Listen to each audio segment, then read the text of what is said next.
Hey everyone, my name is Nathan Jones, and if you're new here, welcome. I like to talk about all things movies, specifically Blu-rays, and I am still a little bit sick. I've been sick for the last couple days. I've been having a fever, chills, all that stuff. Regardless, I am trying to muster as much energy as I can because I have come across a community challenge that I think is really, really wonderful.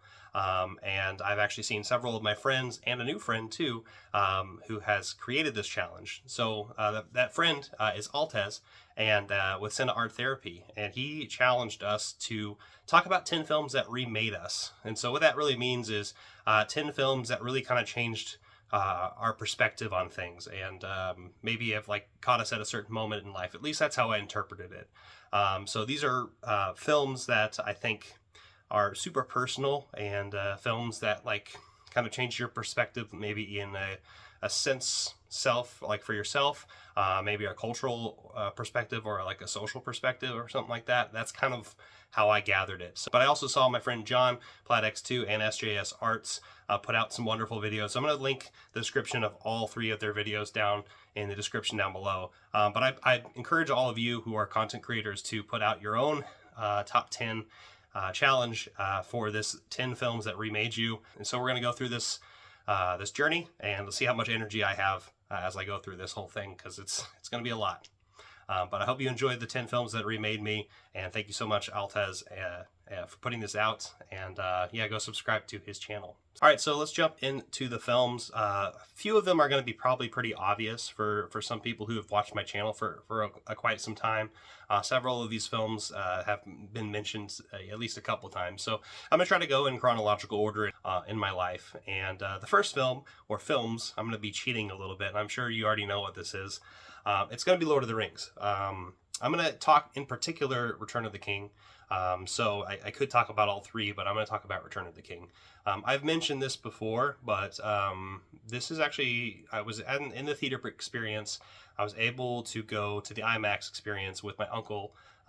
And when, spoilers if you've not seen this film, when Theoden makes his last call to arms, to charge towards Gondor and to, the plains to defeat the orcs and Sauron's army. That was the first time I ever saw a male cry. And so this was 2003. So at this time I was 11 years old. Of course, I probably have seen men cry before, but not in an emotional resonance way. My uncle is a huge fan of Lord of the Rings and has been since he was a kid. He read the books. He read The Hobbit. Big D&D fan. Played Magic the Gathering. All these things that I've eventually picked up on, as I was growing up myself. So my uncle is a really big inspiration for me and the things that I do. And so Lord of the Rings, another big thing. I mean, I'm going to cry probably a lot in this video, but this is the first time I ever saw an adult male cry from an emotional resonance thing. And I really appreciate that. And I don't know if I don't even know if he knows how much that moment meant to me. But yeah, Lord of the Rings, it's a cheesy answer. It's one of my, pretty obvious answers, but yeah, this is definitely one that had an emotional resonance with me, and it told me it's going to be okay to cry. You can cry. You can cry in movies, and you can just cry in real life, because things happen, So Lord of the Rings, thank you so much for that. All right, so next we're going to talk about a film that, just very much like Lord of the Rings, is one of my favorites of all time, but it hit a very big emotional impact for me. And of course, it's In Bruges. I know a lot of people probably know how much I love this film. There's actually probably some unknown reasons why. Several people don't know why I love this movie so much. So I was introduced to this movie back when I was working at the record store, back when I was really just kind of discovering film in general around this time period. So it was in the late, it was like kind of in the mid to early 2010s. And I obviously I had liked movies at this point, but I hadn't really thought about movies that really kind of I didn't see myself in movies much. Now, obviously, if you know the plot of In Bruges, you know that how the hell can you see yourself in a movie? Because obviously this is a hitman movie. I'm not a hitman, nor am I somebody who is, thinking about the crimes of what they've done. And it is literal purgatory, which is what this film's all about. But the emotional resonance with it, and there's also the resonance of being that guy who constantly uses comedy to mask his pain, and to like just escape something else that he just doesn't want to face, really hit. And that's where you have Colin Farrell's character here. That really just made sense to me. It's a movie that I watch over and over and over again. I've shown it to so many people because I love the story. I love the dark comedy, very much me. And I also love the idea of purgatory, and the idea that there isn't something, you don't know what's next. And that resonates with me a lot. And the way that this film has a really great score, really great cast. This is all stuff that like really hit and like made me like, hey, I love this medium a lot. I'm going to start jumping into films that are a little bit more unknown. And Bruges started that for me. So it's because I saw myself in Ray's shoes. Didn't kill anybody. So just want to let everyone know before I do that. And Bruges, special one in my heart. All right, next we're going to move to a film that resonates me because I used to be a teacher. And it was my career path for about 5 to 6 years, which was quite a wild time. I loved every second of it. Obviously, there was some crazy moments, but at the same time, it was worth the journey. And that film I'm going to talk about is Wild Strawberries. This resonates a lot with me in a weird way. Obviously, I had seen Seventh Seal by Bergman earlier on in college, actually, when I watched this. But when I watched this, it was mainly when I was like just starting my academic career and jumping into that. And also, spoilers alert for the things that come up next. A lot of these things are going to be very male perspective, like it's going to be my perspective. So, of course, there's going to be a lot of that. But as an adult, old man, that's what I imagine myself as Isaac's character right up here. Not so much in the romantic sense, but in the sense of something that he's lost. So entitled and so engrossed into his own world, the things that he's aspired to, the things that he's accomplished. These are things that resonate in my mind all the time. It kicks in and makes me think like, wow, I need to start being more grateful for the things and the people that are in my life, and stop trying to up people, which is it's a characteristic of mine, and I don't want it to be, but it is something that I'm constantly just trying to improve myself. I'm constantly trying to show that I can do a lot. But at the same time, this movie hits because it just reminds me, it pushes me back, and it says, hey, you don't have to be all that. You can love what you have and enjoy that. So like I said, it's a weird combination of like, I used to teach. So of course there's all these accolades that the professor has had in Wild Strawberries, and kind of looking back in his life, and I'm not wanting to be this old man. I don't want to be this old man when I grow up. And this is a movie that reminds me of that. And that's why Wild Strawberries means a lot to me. So, this is one of my favorite Bergman films, and that's probably one of the weird reasons why. All right, so next is a film that we're going to be talking about that really touches on maybe my favorite emotion as a human. It's weird to have, like, a favorite emotion. I've mentioned this before to several people, and they're just like, well, why do you have a favorite emotion? And that emotion is melancholy. It's being melancholic about things, being happy and sad at the same time, to quote Casey Musgraves. But I'm talking first about a film, Pan's Labyrinth. This came out in the mid-2000s. It's a film that I watched later on in life. It was actually the first international picture that I had seen, really really thought about, right? Of course, I've seen a couple of animes. I've seen things that had subtitles before, but it wasn't anything that really hit me the way this film did. This beautiful dark fairy tale by Del Toro really just put me into this world. Of course, I already mentioned how much I love Lord of the Rings, and so of course I love fantasy. That's one of my favorite genres. And it also invited me into the horror aspect as well. The horror of real life, and the horror of what people go through, even if it's imagined, because they want to escape. And that resonance of escape really kicks in, obviously with a lot of people, but with Pan's Labyrinth, it was a big stepping stone for me because, like I said, it was one of my first international movies I've seen. So it really made me want to, continue that route as much as I can. Even though I had just mentioned Wild Strawberries, this is the one that really just changed my mind because of that emotion that I have, that melancholy, happy, sad. It's almost like, you went through this entire journey for a reason. And it really made you, you know, empathetic towards, you know, the people that were involved with this, real or imagined. So that's why Pan's Labyrinth really means a lot to me. It's that, it makes me cry every single time I watch it, because I already know the ending. But it's that melancholic ending, right? It's that thing that kicks in. And it floors me every time. So it's one of those movies that really moves me a lot emotionally, and that's the reason I love it so much. So it's changed my perspective and made me, you know, happier to be alive and thankful for the things I have. All right, so next is a memory of mine that I had back when this came out. I remember going to the IMAX really late one night with my best friend Ben and my roommate Curtis. Both of my roommates at the time. We went and saw Interstellar. We watched it late at night and came home at like 1 or 2 in the morning and just could not stop talking about it. It just hit us all in a different way. It hit us in the ways that, like, wow, this is like one of the best Christopher Nolan films of all time. Still my favorite. It's a movie that the science is not really that accurate, but the emotional, you know, power of this film is really true. Just true to the story of mankind in general, and how much love can transcend time and space. And obviously, it's very on the nose for this. But at the time I watched this, this was groundbreaking for me. You know, I at this time, you know, I was watching in Bruges and the films I had mentioned earlier. Kind of just at this time, I was really developing as somebody who's starting to watch this medium more and more. You know, the score, just really, it's the best. It's one of the best film scores I've ever heard.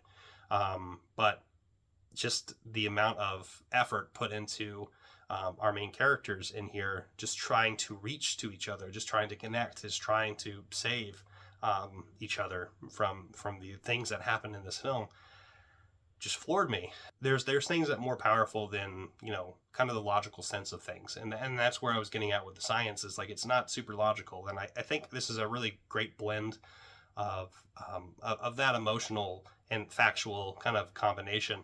And that really just kind of blended into my identity a little bit around this time, and it really did shift my perspective. So Interstellar, it still resonates to this day. It's one of my favorite films from Christopher Nolan, and still hits. All right, so next is a film that I could easily have put Do the Right Thing here, but I decided to go with this one because it was the one that really hit me first. And I'm talking about Moonlight, which was the Best Picture winner of the year it came out. I remember watching this movie, and I don't know, it's something about it, just it hit in the right ways. So as you can see probably on the cover, there are actually 3 faces, you know, torn in between all 3 perspectives. So this is the story of a young black man, a young black gay man, going through his like early part of his life, and his family life, his friendships, his relationships, all of that. It's a very gorgeous film. It's a gorgeous film in terms of the cinematography, but also the story itself. I know I had mentioned melancholic because this is it's a very hard film to watch. It's a movie that really puts a perspective, 2 perspectives actually, that are I guess fairly obvious now, but the black perspective and then also the gay perspective. But the combination of the 2, yeah, it's not something that I can understand. First of all, I'm a straight white guy, so I just don't know. But this is something that really just puts it, you know, in your face, and in a way that really you can just see the humanity within each of the characters in this, even though it's just like one character, right? You know, I had mentioned Do the Right Thing as something I could put in this place per se, and I'm just more or less talking about the black perspective, the perspective that I can't really fully understand. But as I've watched more and more films, and have grown up more and more, and been around more people who aren't like me, it's really enriched my life, and I love it. And it shouldn't take a movie like this to really make you feel like that, but it can help. And that's where I love cinema, and that's why it makes me more empathetic. It makes me more understanding, and I hope that makes sense. So, but yeah, Moonlight, fantastic film. All right, so next is a film that I've only watched once, and in fact, I'm actually about to watch it again for a friend, and we're going to be talking about that later on. But who knows how that experience is going to be? Because like, there's a reason I've only watched it once. I'm talking about A Ghost Story. This film is Casey Affleck and Rooney Mara. This movie came out at a very specific time in my life. I was in the middle of grad school, and I was also working at the record store that I was at. I had mentioned earlier within Bruges. And I had just got the news that the record store would be closing. That same week, or roughly around the same time, I went and saw this movie and was just absolutely gobsmacked by it because of the relevance of space. And I'm talking about like having a space in somewhere, like, you know, this closet, right? For instance, I'm going to have a lot of memories just being here making videos with you. Physical places like rooms, buildings, whatever, homes, they all have memories, and that really just kind of blew my mind, because it just made me think of the closing of the record store, all those memories that I had placed into that place, and all the things that I've encountered and engaged with, all the people I've been around, all the music I've listened to, all the conversations I've had, all of that was very present. And this is a physical representation of that. Obviously in a very different sense, because this is between a couple. One of them dies very early on in the movie, and she can't let go. And you see the apparition who stays behind in the space throughout, you know, various spots, kind of losing itself a little bit. That's what really hit with me. It's a movie, like I said, it's hard to describe how much this means to me. I'm going to talk about it probably more in that video that I'll be bringing up later with my friend once I rewatch it and see how I feel as I go through it. But it's one of my favorite movies of all time, and I can say that full-heartedly, even though I've seen it one time. It hits really hard, and there's a reason why. All right, so next is a film that reminds me of all the relationships that I've had, which I won't go into too much in depth, but I've reminded myself that they're always fleeting, they're always blips. And I know that could sound sad, but that's just how it is. But I'm talking about Call Me By Your Name. I've actually seen this movie like 6 or 7 times. It's about a summer romance, right? It's between Timothée Chalamet and Armie Hammer. And it's also got Michael Stolberg in it, who's fantastic. Yeah, this movie, very much like Pan's Labyrinth, just makes me cry every freaking time I watch it. The ending is just heartbreaking. It's just things that won't work out. Spoilers for people who haven't seen it. But these flings, these things, these romances, these relationships, that they just remind me of like being lost in it. You know, being lost in the other person and not really seeing yourself. I've been in that moment several times in my life. Hate myself for it, but at the same time, like, we're only human. We're attracted to what we're attracted to. So that's just kind of what it reminds me of. This movie just, it hits really hard because of that. Because I can see myself in these types of relationships. But at the same time, I love it so much because it's a beautiful snapshot of that time. And, you know, like, you can't fault yourself for memories, even if they're not great, in the long run, like, for you. You can learn something from it. And I think that's where this comes in. And Call Me By Your Name reminds me of that every time, even though, like I said, straight white male. Yeah, it doesn't really resonate with me as much. That's why these relationships are that important. So with everybody, even if you're not on the LGBTQ plus spectrum. So, but Call Me By Your Name, such a phenomenal film. All right, so next is a film that kind of came out at the right time because I was about to leave for China, and I was about to teach over there for about five and a half months or so. So this came out right before that happened in the summer, and I'm talking about The Farewell. So this film is based on an actual lie, is what it says. But it's got Awkwafina in it, as her and her parents are sent back. You know, they're in America.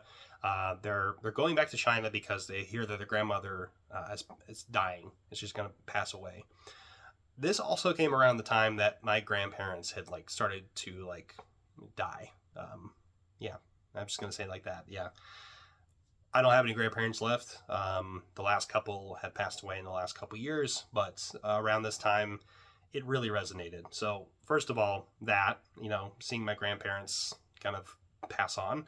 And also at the same time, I'm about to go to this place that I don't know why there's a connection here, because like obviously I'm not Chinese, but going here and about to be here and like seeing the different cultural shift, like coming from a person who is originally from China, or at least her family is, and coming back home per se, and then me saying like, hey, I'm about to go to a different culture and I'm going to call that place home for a little bit. It's a weird connection, and I know not everyone can probably understand it, but like it really resonated with me. But besides the fact that this is one of a film that also just makes me cry every time I watch it, because of the identity of the family unit, and the identity of family really hits.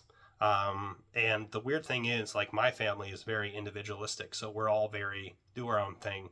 And it makes me think, like, why can't I just be there for my family more? Why can't I just be emotionally there for them? And physically too.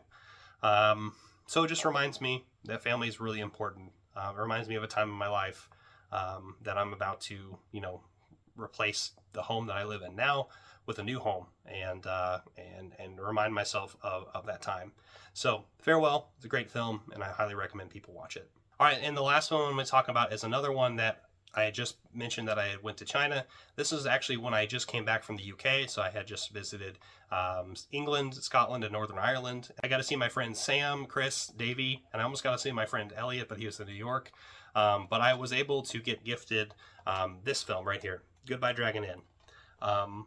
At this time, I had fully into Hong Kong cinema, Taiwan, a lot of these martial arts films that are coming out. Obviously, this is it's related but not related. But I had been gifted this, and I was fully invested in this type of cinema. And Dragon Inn is a really great film that I had seen, I think, really prior to my trip, so it was still fresh in my mind. And when I came back, my sleep schedule was very all over the place, right? It was on and off, and I woke up at weird times, very much like I'm doing now because I'm sick. And honestly, I probably shouldn't be doing this anymore. But yeah, this film I watched at like 2 or 3 in the morning because I had woken up and I feel like this is a good thing to watch right now. And I don't know why, but it really hit. Very similar to a ghost story. It reminded me of like a place has memories. Like, of course, this is like in a movie theater. It's a kind of like a ghost story of ways. It's also a comedy, but it also reminds you of something that used to be, right? Rewatching Dragon Inn, a really legendary film, and especially for its people. That's where it resonates, but it also just hit me, and I'm just like, wow, I just experienced one of the best trips of my entire life. And I just, I can't go back to that. I mean, I can obviously go back. I probably will soon. But I was just I was in a weird delirium because I had bad sleep, but also it was like a fever dream of sorts, of me reminding myself of what I had just went through, and then also the places and people I had just met. It's a weird connection. Once again, all these films, kind of just hit with me a little bit, but I hope this all makes sense a little bit to you. But I really love this challenge. This challenge made me think a lot about the films that I watch, and a lot of why I like the films that I do. So I just want to say thanks again for CineArtTherapy, SJS Arts, and PlatX2. At least those are the ones I've seen. I'm sure there's several other of my friends who have done this too. But I encourage everyone to join in this challenge about the 10 films that remade me. And I hope you can join in this one. But what about you who are watching down below? What are some films that remade you? You don't have to make a novel of it. Just list your films and maybe a brief explanation or something. But yeah, I'd love to hear your thoughts on it. I hope you enjoyed this video. Give it a like, comment down below, share, hit the notification bell, subscribe, and I'll see you next time. I'm not jonesing around.